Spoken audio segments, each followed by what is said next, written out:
नमस्कार। आप सभी को नव वर्ष 2024 की हार्दिक शुभकामनाएं। और नए वर्ष में हम यही प्रार्थना करते हैं कि आप सभी लोग जल्द से जल्द अधिकारी बनें। चलिए आज अपने टेस्ट की शुरुआत करते हैं हिंदी के। ये 20 टेस्टों में आज का ये छठा टेस्ट है। इससे पहले 5 टेस्ट आयोजित हो चुके हैं। अगर आपने नहीं देखा है तो प्लेलिस्ट में जाकर उनको ज़रूर से ज़रूर अटेम्प्ट कीजिए। उससे पहले कुछ सूचनाएं हैं। देखिए, सबसे पहले तो आप लोग हमारे टेलीग्राम चैनल से जुड़ जाइए, जिसका लिंक हमने डिस्क्रिप्शन बॉक्स में दिया है। उससे आपको क्या फ़ायदा होगा?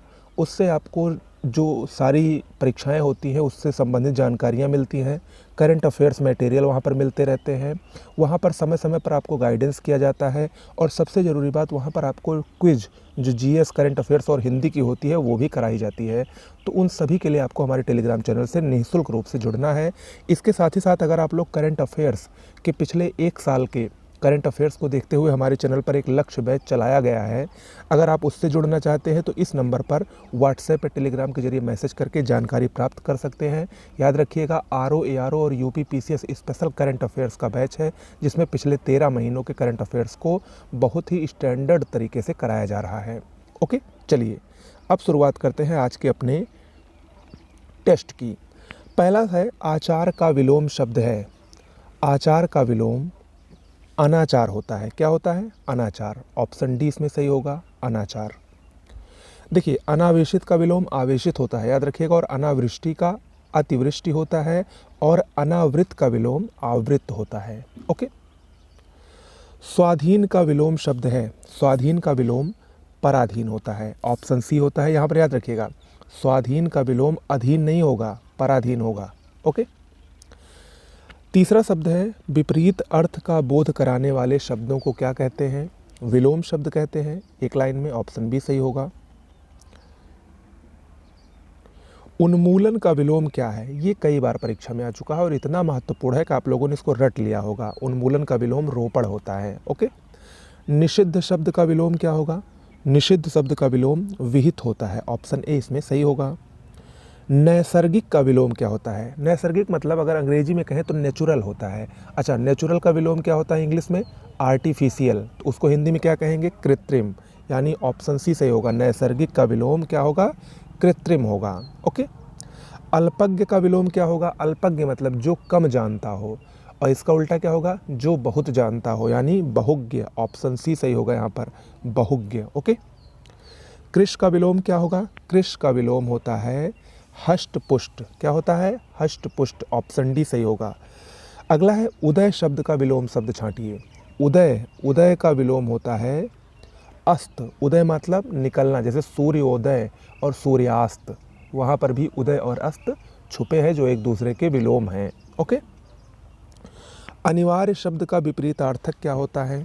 देखिए, अनिवार्य के 2 विलोम हमने बताए थे आपको, वैकल्पिक और ऐच्छिक। यहाँ पर ऐच्छिक दिया गया है, तो अनिवार्य का विपरीतार्थक शब्द या विलोम शब्द क्या होगा?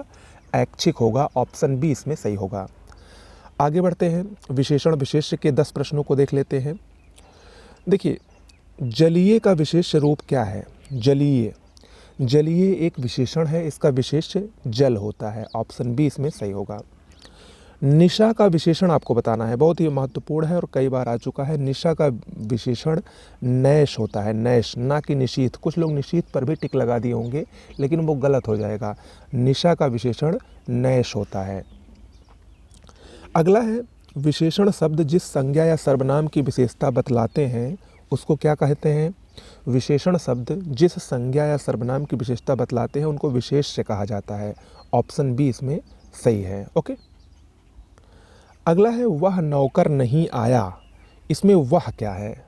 वह ये सर्वनाम है, आपको पता है, और विशेषण का एक प्रकार होता है सार्वनामिक विशेषण, वो है। तो वह क्या है? सार्वनामिक विशेषण है। ओके। देखिए, जो सार्वनामिक विशेषण हैं वो संज्ञा के पहले आते हैं। ठीक है। अगला प्रश्न है, मनुष्य कितना धन देगा और याचक कितना लेंगे? इस वाक्य में कितना शब्द में कौन सा विशेषण है? कितना, यानी यहाँ पर ये मात्रा बता रहा है लेकिन निश्चित मात्रा नहीं है, तो यहाँ पर ये परिमाणवाचक, परिमाण मतलब मात्रा होता है, तो परिमाणवाचक विशेषण यहाँ पर होगा क्या? कितना। ओके। अगला है निम्नलिखित में से कौन सा शब्द गुणवाचक विशेषण नहीं है? भला, ताज़ा, दूना, नुकीला। देखिए भला, ताज़ा, नुकीला ये जो है ये तीनों गुणवाचक हैं, जबकि दूना शब्द ये गुणवाचक विशेषण नहीं है। ओके। अगला है श्याम मोहन से अधिक ईमानदार है। इस वाक्य में विशेषण कौन सा है? श्याम मोहन से अधिक ईमानदार है, इसमें अधिक शब्द जो है ये विशेषण है। ऑप्शन सी सही होगा, अधिक। अगला है 10 क्विंटल गेहूं खरीद लिया है। इसमें विशेषण किस कोटि का है? 10 क्विंटल ये यहाँ पर विशेषण है, और कौन सा विशेषण है? परिमाणवाचक है। लेकिन परिमाणवाचक में भी दो प्रकार होते हैं, एक निश्चित होता है, एक अनिश्चित होता है।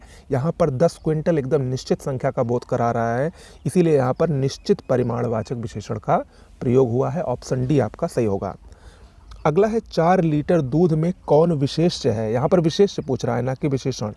देखिए 4 लीटर दूध में दूध जो है ये विशेष्य है, तो ऑप्शन सी सही होगा, दूध। जबकि 4 लीटर क्या है? ये निश्चित परिमाणवाचक विशेषण है। अगला है इस घर में 15 लोग रहते हैं। इस वाक्य में कौन सा विशेषण है? घर में 15 लोग रहते हैं, यानी 15 क्या है? एक संख्या है, तो यहाँ पर संख्यावाचक विशेषण का प्रयोग हुआ है। देखिए विशेषण और विशेष्य हिंदी के जितने भी 6 टॉपिक हैं वो आपको डेली प्रैक्टिस से ही आएंगे। इसीलिए हमारा लक्ष्य है कि जीएस के भले ही मैं कम प्रश्न करवाऊँ, लेकिन हिंदी आपको 20 से भी ज़्यादा टेस्ट हमारा देने का प्लान है, अगर आप लोगों का सहयोग ऐसे ही बना रहेगा। कम से कम आपके 1200 से 1500 क्वेश्चन मैं ऐसे ही तैयार करवा दूंगा, और इसी में से परीक्षा में मिल जाएंगे, ये मेरी गारंटी है। ओके। अब आगे देखते हैं, नीचे दिए गए प्रत्येक वर्गों में से विकल्पों में से तत्सम शब्द का चयन करना है। अब ये जो दिए गए हैं प्रश्न, इसमें आपको बताना है कि तत्सम शब्द कौन सा है। देखिए ध्यान से, 21वां प्रश्न जैसे है, इसमें अगर आप देखेंगे तो ऑप्शन डी जो है मुष्टि, मुष्टि एक तत्सम शब्द है, और इसका जो तद्भव होता है वो होता है मुट्ठी, और से सभी तद्भव हैं। सांप का तत्सम सर्प होता है, यहाँ का तत्सम अत्र होता है, और मौसी का तत्सम मात्र श्वसा होता है। अगला प्रश्न देखिए 22वें में तत्सम शब्द कौन सा है? इसमें रश्मि, रश्मि जो है ये तत्सम है, और इसका तद्भव रश्मि होता है, और शेष सभी क्या हैं? तद्भव शब्द हैं। 23वां प्रश्न देखिए, शक्कर, विछोह, लोचन, लौंग।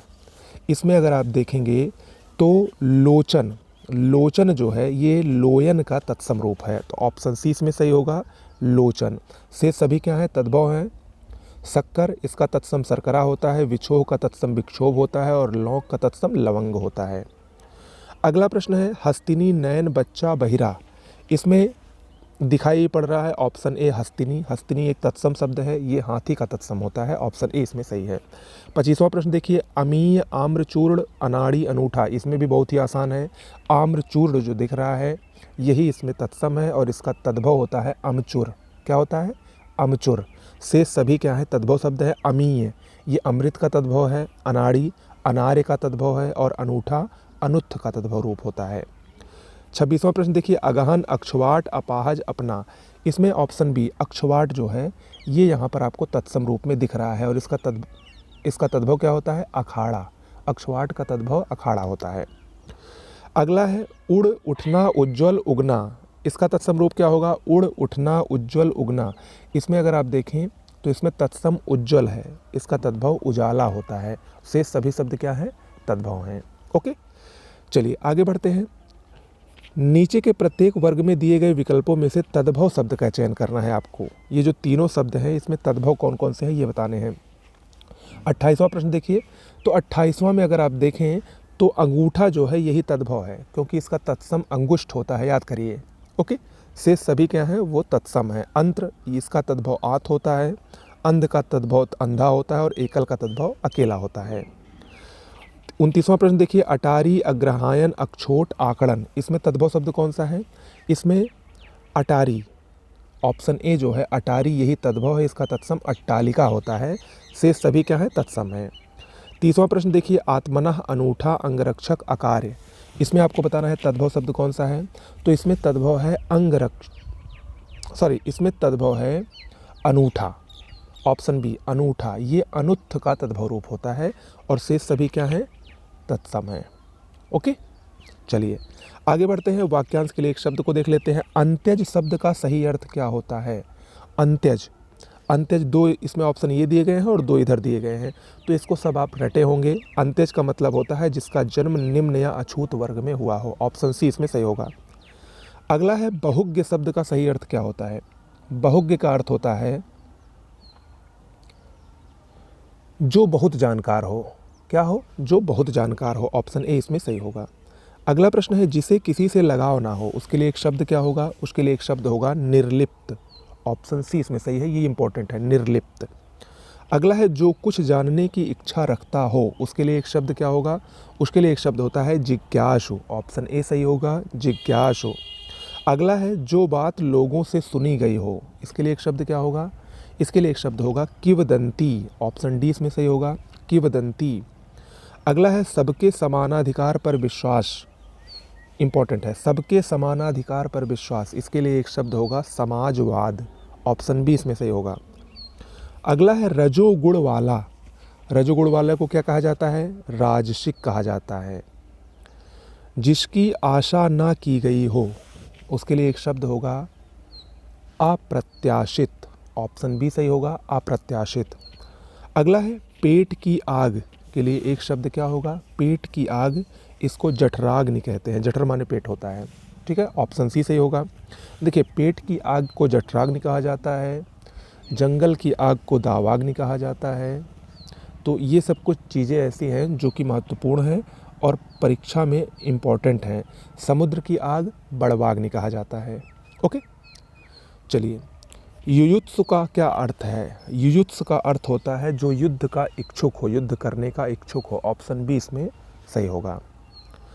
अब आगे बढ़ते हैं, शुद्ध अशुद्ध को देखते हैं। आपको बताना है निम्नलिखित वाक्यों में से कौन सा एक वाक्य शुद्ध है। देखिए अगर इन वाक्यों को आप देखें तो इसमें से आप ऑप्शन डी को ध्यान से देखिए, पेड़ से पत्ता गिरा, यही इसमें शुद्ध है, शेष तीनों अशुद्ध है। अगला प्रश्न है निम्नलिखित में एक वाक्य त्रुटिपूर्ण है, यानी कौन सा अशुद्ध है वो आपको बताना है। 42वां प्रश्न है ये। अगर इसमें आप देखें तो ऑप्शन सी, विद्या सदैव साथ रहने वाला धन होता है, ये बिल्कुल गलत है क्योंकि यहाँ पर सदैव ही गलत है, यहाँ सदैव होना चाहिए। ओके, इसीलिए ये अशुद्ध है।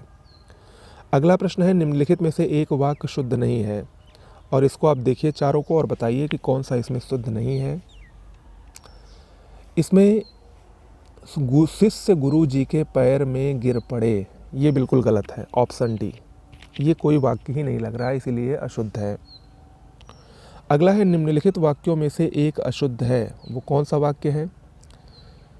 राम सीता और लक्ष्मण वन को गए, यहाँ पर वन को गए नहीं, यहाँ पर वन गए होता तब ये शुद्ध होता, यानी ऑप्शन बी जो है ये यहाँ पर अशुद्ध है। अगला प्रश्न है, आपको बताना है कि कौन सा वाक्य एक त्रुटिपूर्ण है।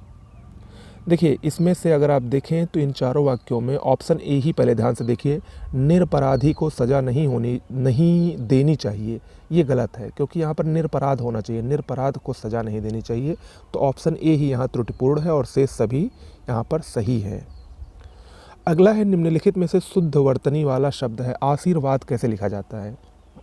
देखिए आशीर्वाद कई बार आ चुका है, ये ऑप्शन सी जो है वही आशीर्वाद को लिखने का सबसे शुद्ध तरीका होता है। ओके, अगला है 47 नंबर, एक शब्द की वर्तनी यहाँ पर सही लिखी गई है, ऊपर लिखित कैसे लिखा जाता है ये बताइए। ऊपर लिखित अगर वर्तनी की दृष्टि से देखें तो ऑप्शन बी जो लिखा गया है यही एकदम सही है, ऊपर ही लिखित होता है। अगला है निम्नलिखित में से एक शब्द की वर्तनी अशुद्ध है, आपको बताना है। देखिए ये प्रश्न मैं पिछले टेस्ट में भी आपको दे चुका हूँ, कवयित्री, ये यहाँ पर अशुद्ध लिखा है क्योंकि ये लिखा जाता है ऐसे, कवयित्री होता है। आप बोलने का सही से अगर बोलेंगे तभी आप लिख पाएंगे, कवयित्री ना कि कवियत्री। ओके, और शेष सभी यहाँ पर शुद्ध हैं, बिल्कुल यहाँ पर ये देखिए लिखा है कवियत्री। अगला है निम्नलिखित में से शुद्ध शब्द है पूजनीय कैसे लिखा जाता है? देखिए पूजनीय नहीं होता है, पूजनीय होता है पहली बात, और अगर आप ये पता है पूजनीय तो आप एकदम शुद्ध कर ले जाएंगे, ऑप्शन सी इसमें सही है। आगे बढ़ते हैं, इनमें से वर्तनी की दृष्टि से शुद्ध शब्द कौन सा है? 50वां प्रश्न है। 50वें प्रश्न में वर्तनी की दृष्टि से सबसे शुद्ध शब्द है अंतर्धान, ऑप्शन ए सही है, शेष सभी जो हैं वो गलत है। ये गलत क्यों है? क्योंकि ये होगा षष्टम ना कि षष्ठम। ओके, ये सहस्त्र ये गलत है ये सहस्त्र ऐसे लिखा जाएगा, ये ऐसे सहस्त्र लिखा जाता है, ठीक है। अनुषांगिक होता है, आनुषंगिक होता है, ना कि अनुषंगिक होता है, आनुषंगिक होता है। ओके, तो ये सब शुद्ध अशुद्ध शब्द हैं। पर्यायवाची की तरफ बढ़ते हैं। कुल का पर्यायवाची शब्द क्या होता है? देखिए, कुल का पर्यायवाची होता है वंश। क्या होता है? वंश। तो यहाँ पर वंश क्या है? ऑप्शन सी जो है ये कुल का पर्यायवाची है। धनेश्वर का पर्यायवाची क्या होता है? धनेश्वर। धनेश्वर कुबेर को कहा जाता है। क्या है? कुबेर। तो यहाँ पर ऑप्शन ए जो है वो धनेश्वर का पर्यायवाची शब्द होगा। कुसुमेशु का पर्यायवाची क्या होता है? कुसुमेशु। देखिए, कुसुमेश कामदेव को कहा जाता है। कामदेव की मैंने आपको पहले भी कहा है कि पर्यायवाची कामदेव का बहुत ही महत्वपूर्ण है। सभी पर्यायवाची को रट डालिए। कुसुमेश जो है ये कामदेव का पर्यायवाची होता है। ऑप्शन सी इसमें बिल्कुल सही होगा। कलकंठ किसका होता है? कलकंठ कोयल का होता है, याद रखिएगा। अंबर आकाश का होता है और दृग आँख का पर्यायवाची होता है। अगला है शांभवी का पर्यायवाची क्या होता है? शांभवी ये दुर्गा का पर्यायवाची होता है, दुर्गा। अगला है भागीरथी का पर्यायवाची, कई बार आ चुका है। भागीरथी गंगा को कहा जाता है, गंगा का पर्यायवाची है। ऑप्शन ए सही होगा। गणेश का पर्यायवाची शब्द क्या होता है? गणेश को विनायक, दामोदर इत्यादि कहा जाता है। तो यहाँ पर ऑप्शन बी सही होगा, विनायक। दुहिता का पर्यायवाची क्या होता है? दुहिता पुत्री को कहा जाता है, दुहिता। तो यहाँ पर ऑप्शन सी सही होगा, दुहिता पुत्री का पर्यायवाची शब्द है। अगला है निम्न में कमल का पर्यायवाची कौन सा है? कमल, नीरज, अंबुज, यानी ऑप्शन बी, यहाँ पर बी नीरज कमल का पर्यायवाची है। नयन का पर्यायवाची शब्द क्या होता है? नयन। नयन के पर्यायवाची बहुत सारे होते हैं। लोचन, नयन, अंबक, अक्ष, चक्षु, दृग, नेत्र, विलोचन, ये सब नयन के पर्यायवाची हैं। तो यहाँ पर अंबक जो है वो नयन का पर्यायवाची है। अगला है खल का पर्यायवाची शब्द क्या होता है? खल माने दुष्ट होता है। तो यहाँ पर ऑप्शन डी जो है दुष्ट, ये खल का पर्यायवाची शब्द है। ओके, तो आज का टेस्ट कैसा लगा बताइएगा। चैनल को सब्सक्राइब कर लीजिएगा। नमस्कार।